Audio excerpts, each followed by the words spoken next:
শুভ সন্ধ্যা বন্ধুরা। তো এই দেখো সন্ধ্যা হয়ে গেছে প্রায়, আমি রান্না করছি, আমার ভাই এখানে বসে আছে দেখতে পাচ্ছ। তো এই যে ভাত রান্না করছি, ভাত হয়ে এসে আর এই যে এখানে ভাজি করছি।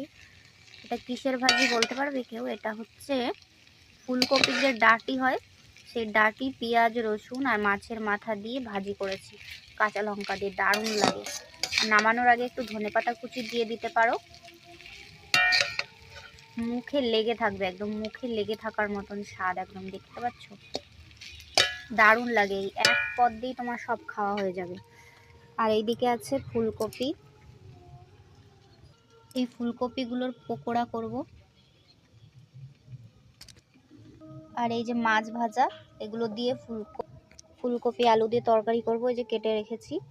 আর এখানে সব রান্নার জিনিসপত্র, এই যে পকোড়ার জন্য পেঁয়াজ কাঁচা লঙ্কা কুচি, এর মধ্যে মশলা আছে। তো বাইরে রান্না করছি, দেখতেই পাচ্ছ উনুনে। বাইরে রান্না করতে বেশ ভালোই লাগে।